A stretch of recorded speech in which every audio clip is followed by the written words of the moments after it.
So today, my objectives are sixfold. So first thing is to discuss common lower limb injuries. Again, more of a broad kind of topic about different sections of the leg that can be injured. Then we're going to go into preoperative care of lower limb patients. We're going to discuss the common operations that they might have, again, in brief, as this was discussed in more detail before. We're going to discuss, again, in brief, post-operative ward care, because pre- and post-operative ward care for a lot of lower limb patients is very similar. So there's quite a bit of overlap between that for patients. We're going to talk about checking the neurovascular status for lower limb injuries.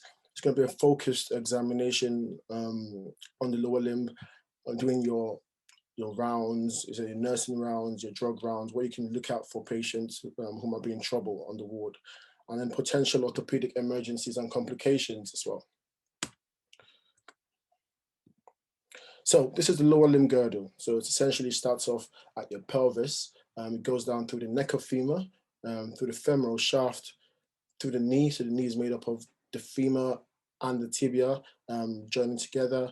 You have your leg, which is made up of your tibia and fibula bones, and then your ankle and foot. So there's many bones in the foot and ankle, which we don't need to go through. But the main bones here are your femur, your tibia, and your fibula.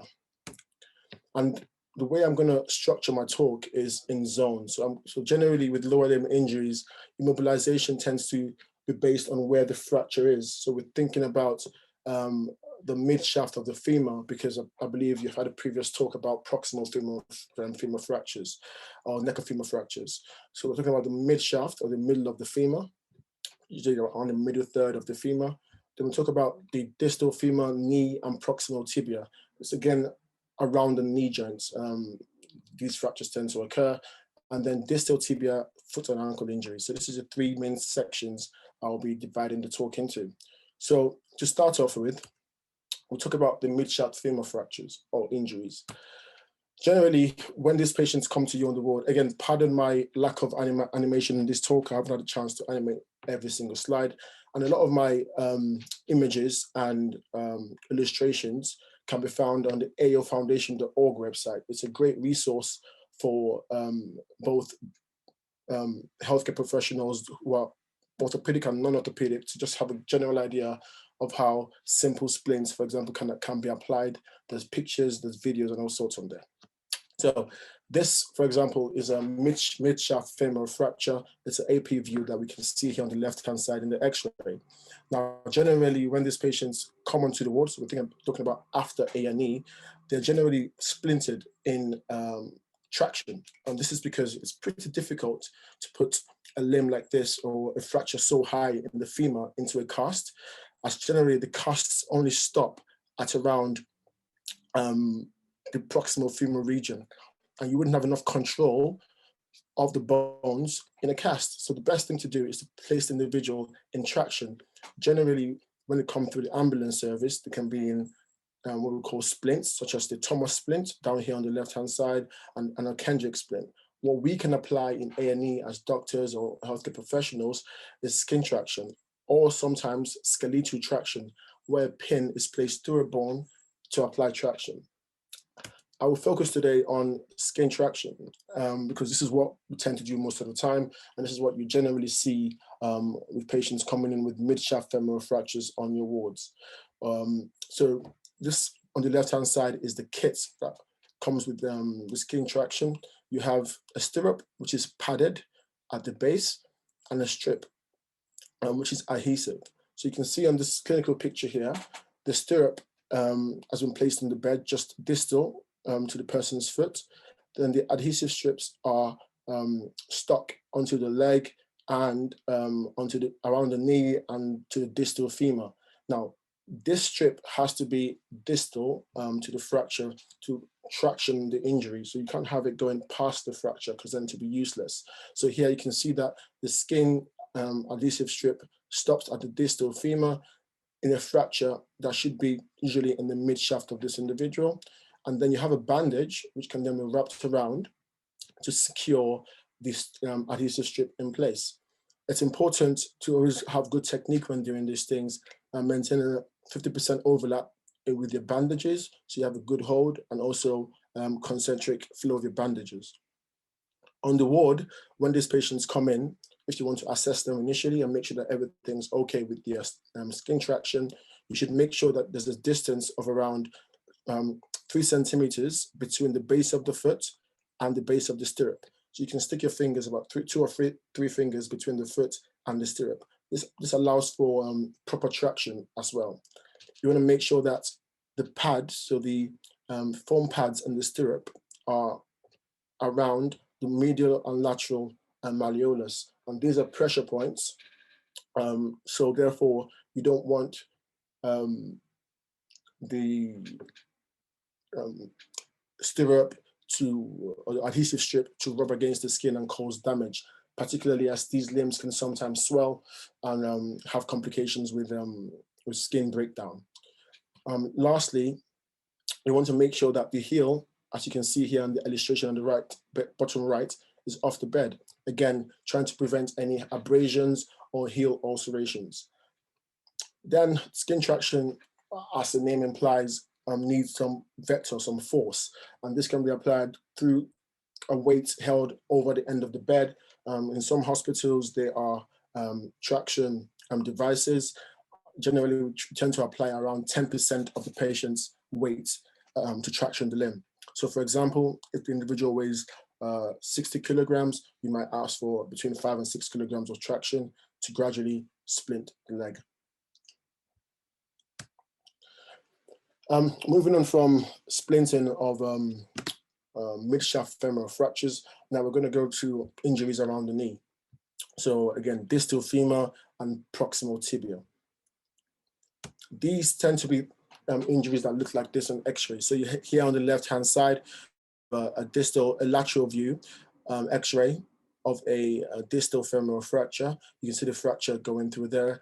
Here, the femur is laying anteriorly and it's probably fully displaced.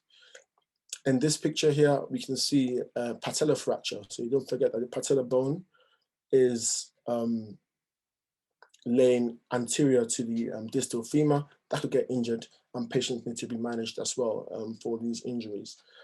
And on the right-hand side, you can see a quite severe proximal tibia and also a proximal fibular fracture. This is a high-energy injury, and we'll generally manage all these 3 types of fractures in an above-knee back-slab. So an above-knee back-slab, or AK back-slab, as you might see written on the notes, is essentially a plaster of Paris placed on the back or the posterior aspect of the limb. So this cast is not fully circumferential with plaster of Paris, it's just on the backhand side. And the support on the posterior aspect of the leg helps to reduce the fracture, but anteriorly there is a gap. So there is no plaster of Paris on the front of this, it's just bandage and wool. And therefore, if the limb needs to expand, there is space for the limb to expand on the anterior aspect without necessarily constricting the leg and causing more complications in the future. So generally, in acute patients, we manage them in back slabs, not in full casts, to allow for swelling. It's important when a patient comes onto the ward, when you're looking at their above knee slab, that you assess it and make sure that it's adequate. Because if it's not, you need to let somebody know, so escalate it to the nurses, escalate it to the doctors, so that they can readdress or redo it, for example. It's important that the knee is flexed at around 20 degrees or 30 degrees. This allows relaxation of the muscles, it stops stiffness, and it helps the patient in the long term, particularly if they're going to be in this back slab for a while, whilst we wait for the swelling to come down. So I have written here that the knee should be between 20 and 30 degrees. The ankle, if the back slab gets there, because in some situations, the back slab, above knee back slab, doesn't necessarily have to include the ankle joint. But if it does, again, the ankle should be held at 90 degrees, as you can see here. It's important because it keeps the muscles to length and also helps the ankle avoid stiffness once the cast is removed. You should check for pressure areas, particularly around the toes where the cast ends. So just on the inside of the big toe and the outside of the little toe, and also at the back here where the cast might be digging into the person's thigh. It's important to look at these areas regularly to make sure there's no pressure sores and breakdown. It's also important for any patient who comes onto the ward for you to assess the pain and make sure that they have given adequate analgesia, because this generally helps the patient's journey and progress.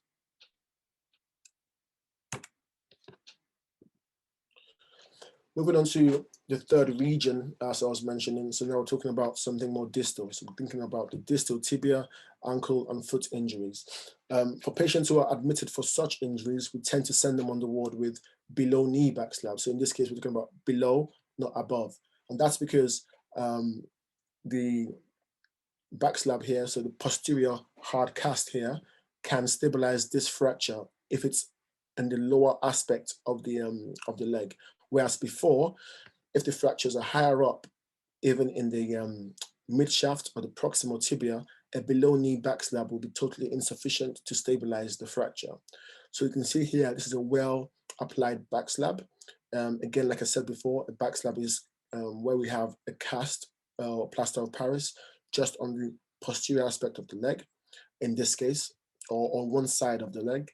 And then anteriorly here, we would expect wool and bandages going circumferentially. You have to make sure when the patient comes onto the ward, when you're assessing them preoperatively, that the slab is well applied and is not going to cause them any problems. So look for pressure areas. So look for proximally and distally. Make sure that there is no squeezing or there's no areas that are compromised by the little toe or the big toe. Again, look right at the top here, at the back, make sure that the cast is not impinging on the skin or scratching or cutting into the skin. It's important also to have a feel around the knee joint and feel for the fibular head. We'll go into it in more detail later, but there's a nerve that crosses over the fibular neck, just on the outside of the knee joint.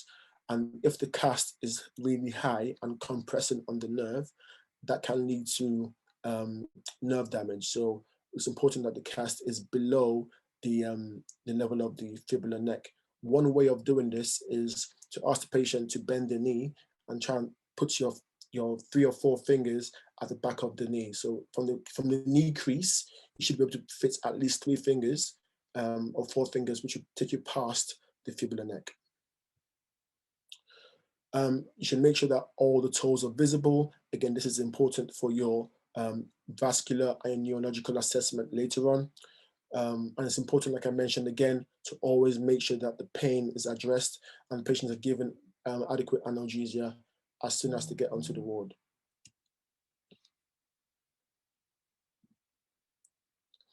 So your patient's going to come onto the ward with either traction, an above knee back-slab, or a below knee back-slab. So this is the 3 general common presentations for lower limb injuries on orthopedic wards. Now you have your patient, you've assessed it, you've made sure that the skin traction has got the right weight on it, you made sure that there are no pressure zones, you made sure that the patient has been given adequate analgesia. What next? Now it's time to take care of the patient preoperatively till they have the definitive management in theatre, if needed. So preoperative ward care can be split into many different things. You have your more holistic care of the patient in general, attending to their comfort and to their needs. But when it comes down to the basics of the injury, of the fracture, you're thinking about pain management, swelling assessment, and also your neurovascular assessment. And these are just 3 broad areas I'll be talking about.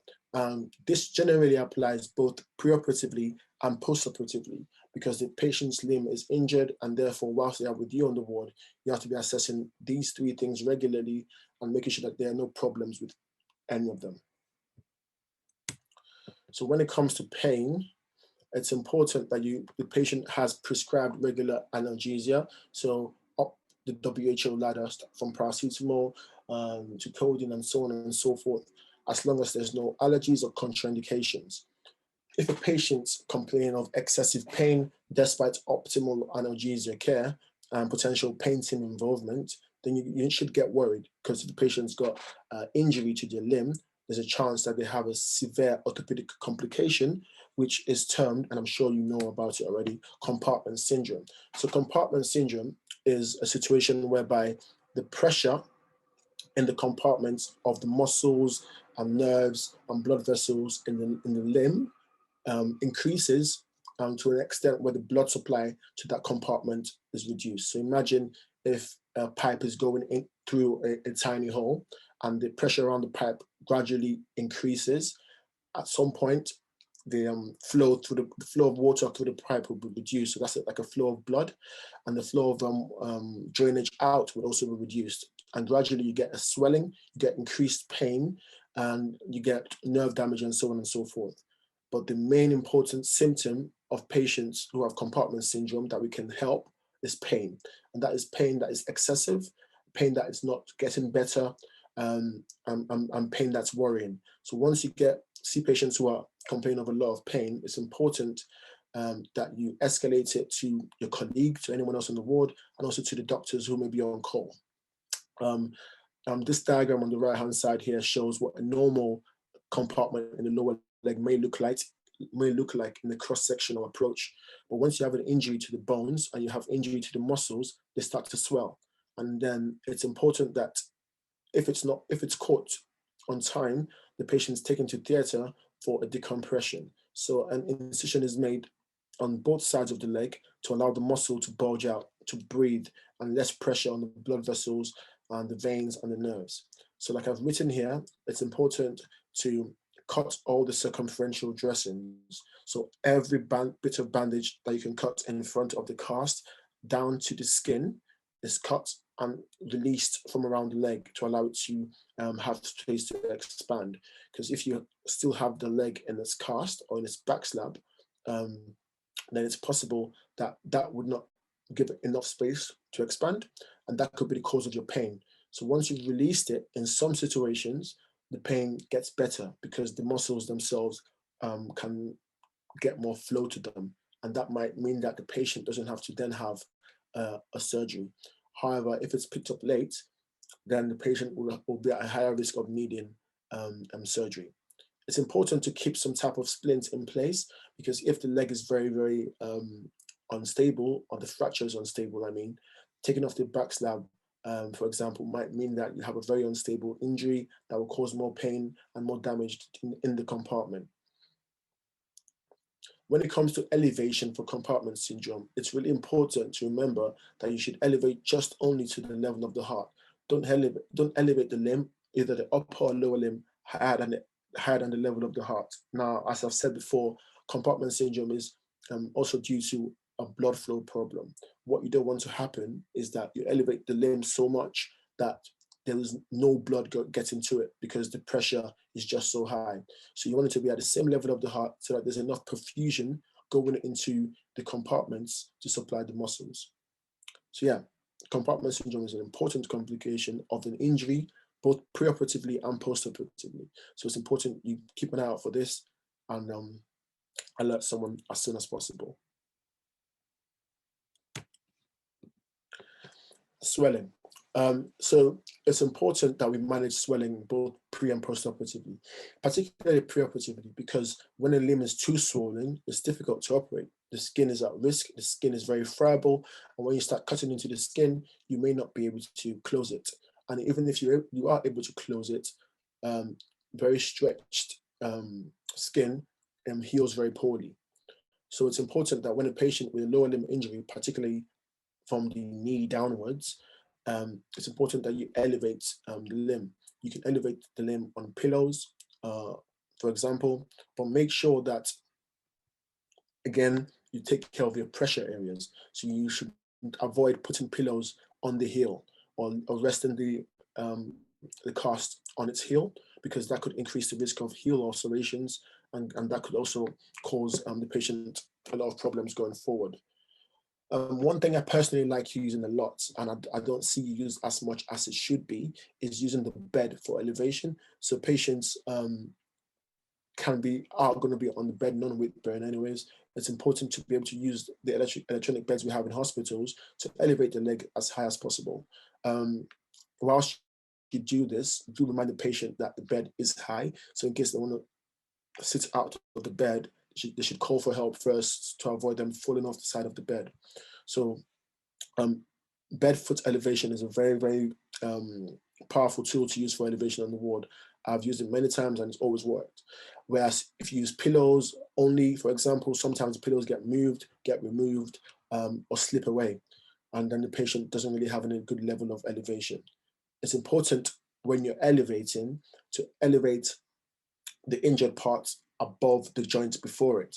So for example, if you have an ankle fracture, you want to elevate your ankle above your knee. And then if you have a fracture around the knee, you're going to try and elevate that above your hip, and so on and so forth, just to allow, by gravity, excess fluid, hematoma to drain away from the fracture site. This really helps the surgeon and helps the patient going forward.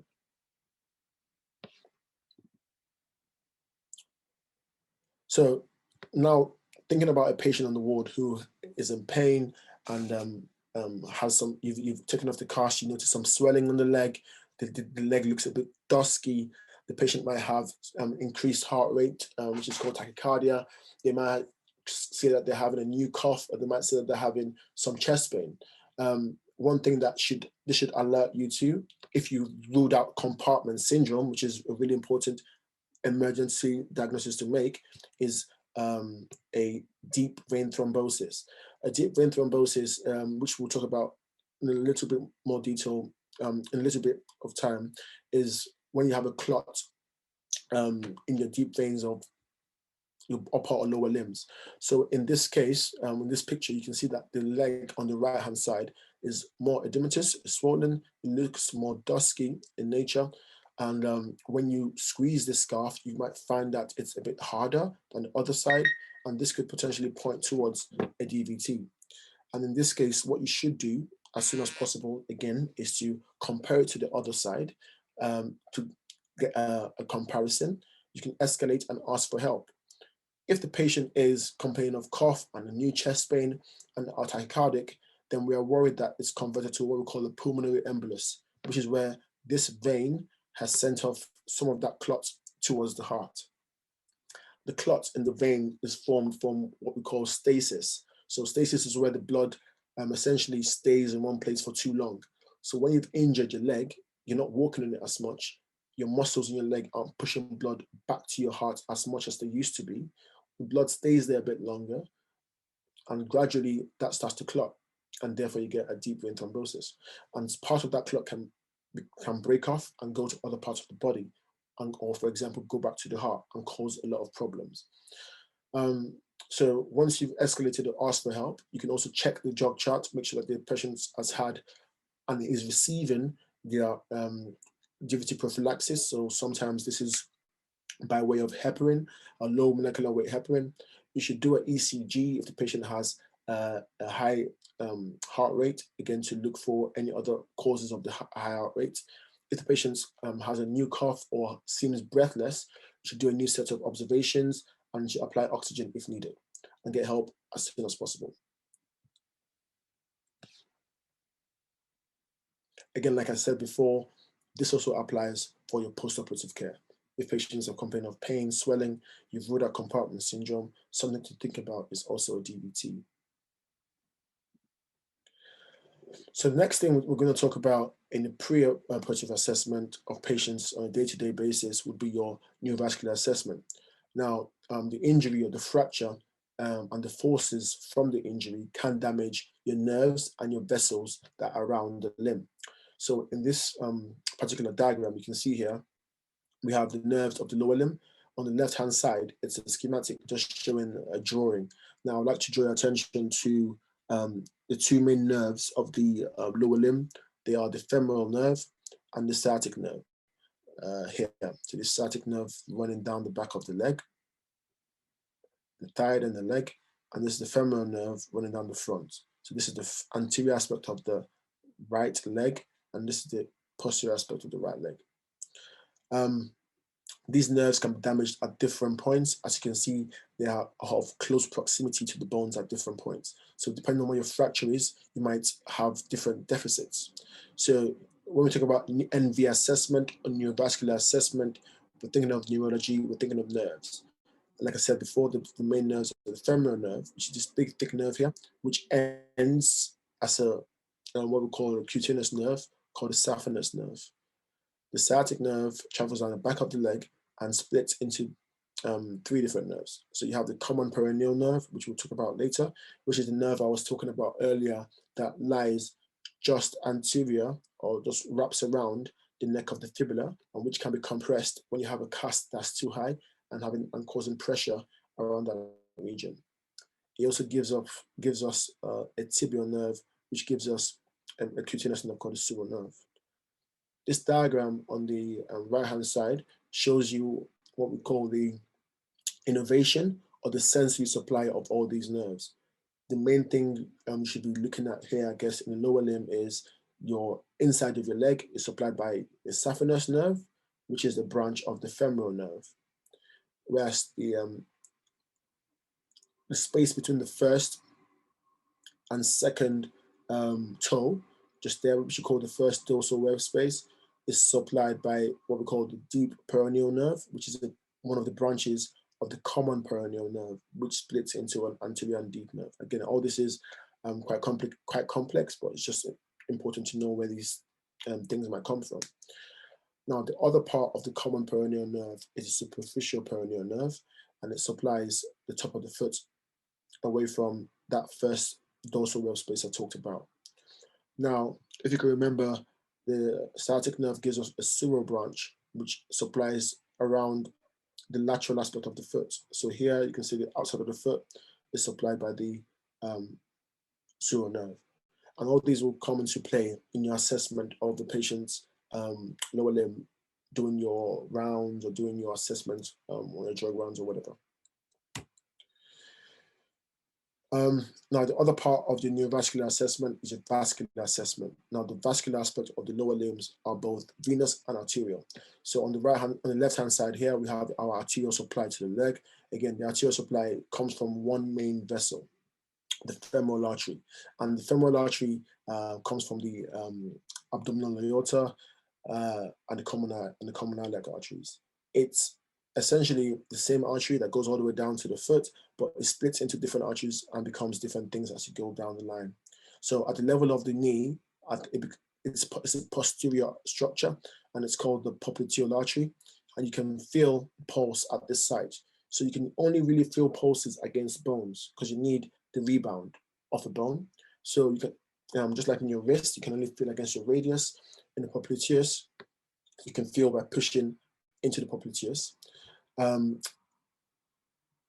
At the level of the ankle, you can also feel two pulses, which is behind the medial aspect of your ankle, which is behind the medial malleolus, or at the top, which is this pulse side here, it's the posterior tibial artery, or at the top of the foot, called the dorsalis pedis, which is a branch of the terminated branch of the anterior tibial artery. Again, the veins are generally follow the arteries, but in the other direction. And when I talked about deep vein thromboses, these bigger, deeper veins are the ones where you might get a DVT. So you can see they're quite thick, and they kind of rely on muscles, so the calf muscles, for example, to help with pumping blood back up to the heart. Because unlike the arteries, which are pumped to the foot by the heart, the veins don't have that propulsion. So they need muscles, they need to work against gravity to get back to the heart.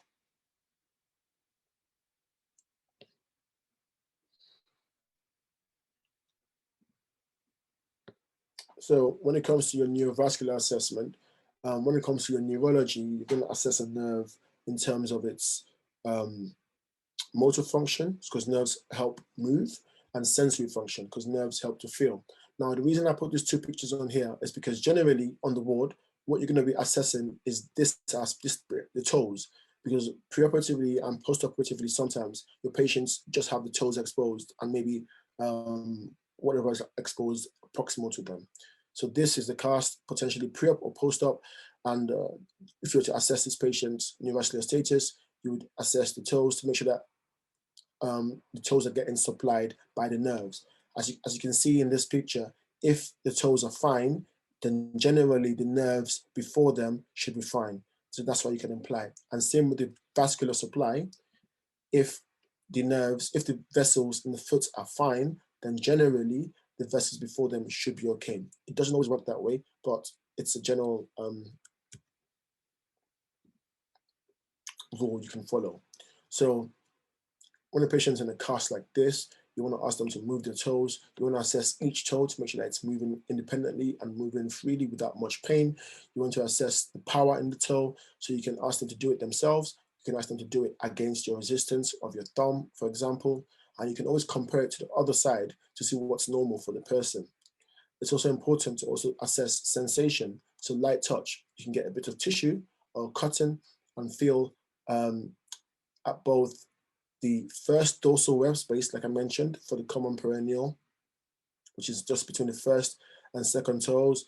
And you can also feel on the outside of the little toe to feel for the feel how the slow nerve is supplying the foot. When it comes to pulses, it might be difficult to assess a pulse in a cast. So you can check the toes and look for the color, make sure that they don't appear to be pale. You can feel them to make sure they are warm to touch.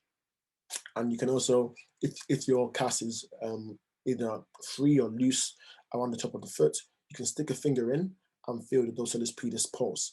Now, here we have a quick way of finding the dorsalis pedis pulse. If you ask the patient to what we call extend the big toe, and you follow the big toe tendon, which is called the extensor tendon of the big toe, extensor hallucis, just lateral to that, so outside the foot to that. If you follow that trajectory and just feel against the foot, the bones in the foot, you should feel a pulse. If it's difficult to feel, you can try the other side and see if that's easy to feel and compare. If it's hard to feel on both sides, then that's the patient's anatomy, and you can use your color and your temperature to guide your vascular assessment. So always remember to compare both sides, because that kind of tells you exactly what's going on. Again, if you have any concerns, you escalate. So now I've talked about general assessment for pain. I've talked about general assessment for swelling and neovascular assessment on the board. We're going to just breeze through some slides about what you might see on an X-ray of a patient who's come from theatre. So the patient's been seen, who's been under your care for 2 or 3 days. They've gone to theatre now, and they've come back. You've looked at the X-ray and you've seen that actually someone who had a Midshaft femur fracture can have a plate like this. So the fracture was here and the plate was applied on the outside of the femur, and it's healing quite nicely. So this is probably a couple months down the line. Here you can see that a Midshaft femur can also be fixed with a nail, or what we call an intramedullary nail, because the nail goes into the medullary canal. So there's different ways to fix it, and it all depends on the surgeon's decision, or the fracture pattern as well. The distal femur fracture also can be fixed with plates and screws, particularly if it's very comminuted and very complex. If it's a simple distal femur fracture, generally intramedullary nails can be used, and short ones can also be used, like this, displayed in this AP and lateral X-ray of the distal femur, knee, and the proximal tibia.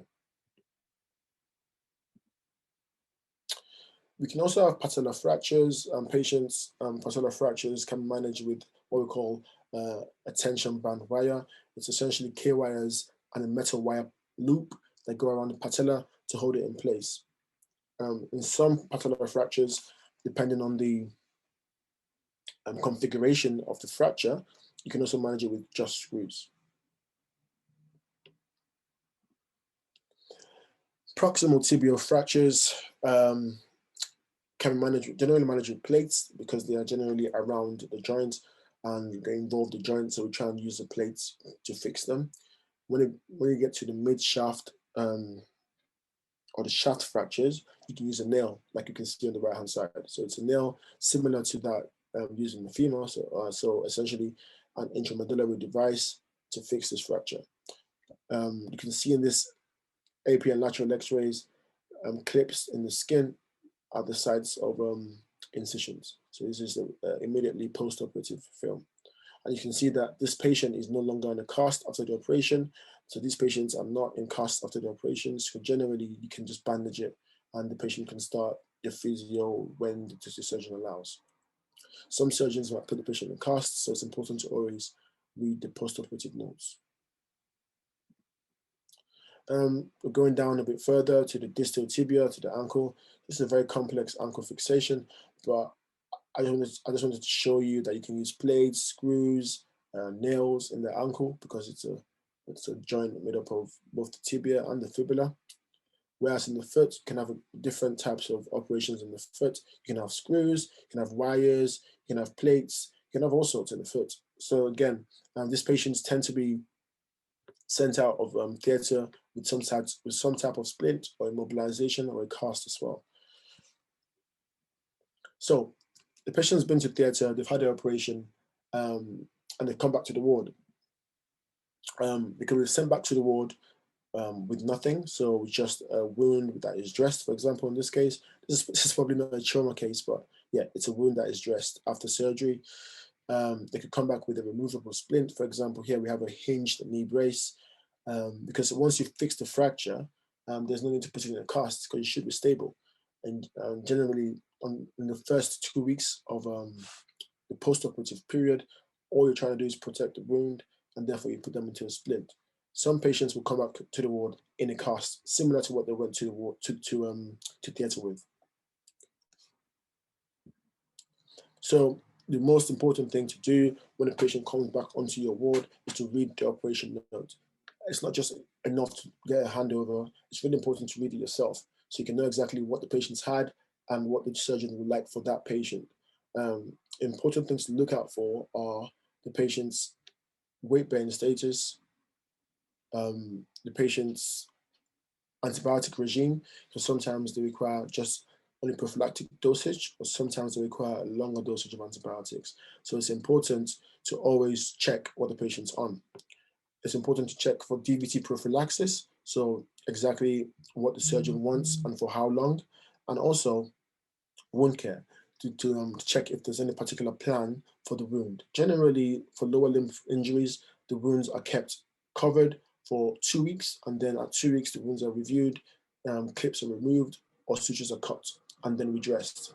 So in this picture on the right-hand side, if you have your wounds exposed and you're concerned, you should inform or escalate it to other healthcare professionals to have a look, either by opening the wound to make sure there's no pus or erythema or cellulitis, and then address it with antibiotics as needed.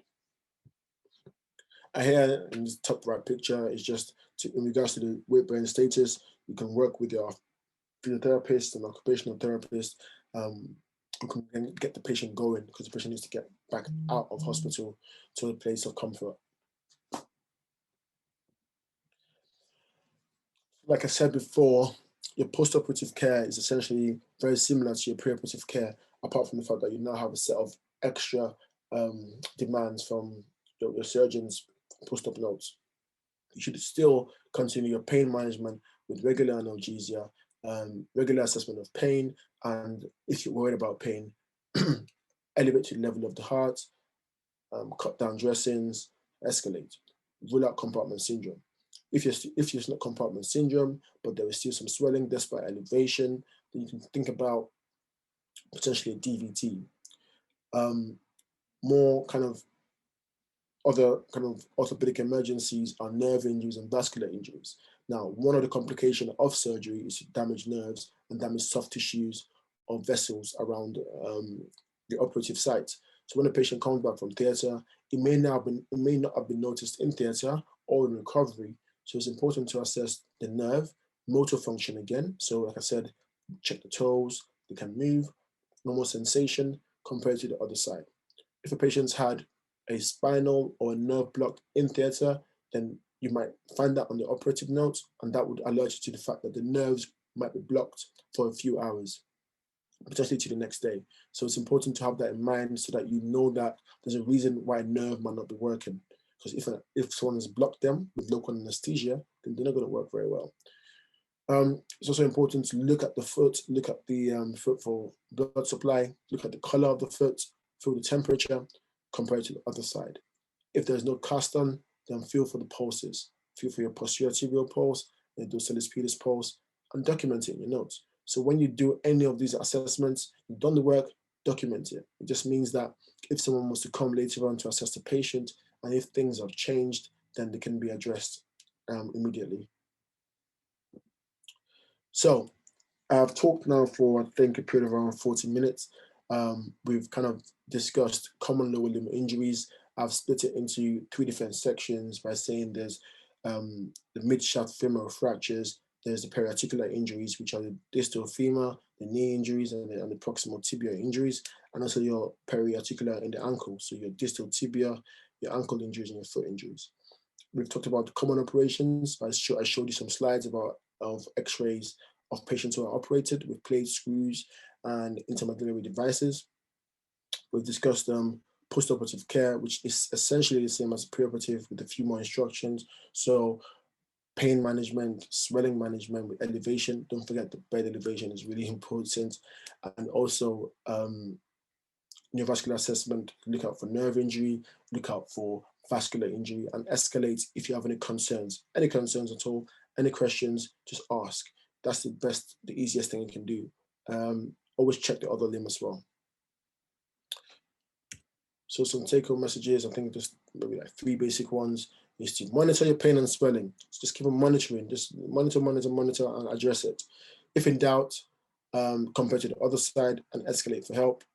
And read your pre and post-op instructions. That just makes your life easy for you. You know that you're following the plan made by the admitting doctor for the pre-operative management, and the plan made by the operative surgeon for the post-operative. Because even though you have the exact same injury in 2 different patients, the plans for them may be different. So don't assume that because one patient has the same injury as another, you can treat them equally. It can be totally different because it all depends on the patient themselves, the biology, the mechanism of their injury, and what happened to them in theater, which you might not know anything about. So, yeah, any questions? I'll try my best to answer them as much as possible. I'd like to thank Fracture School for inviting me to give this short talk about lower limb ward management, and I hope you guys enjoyed it.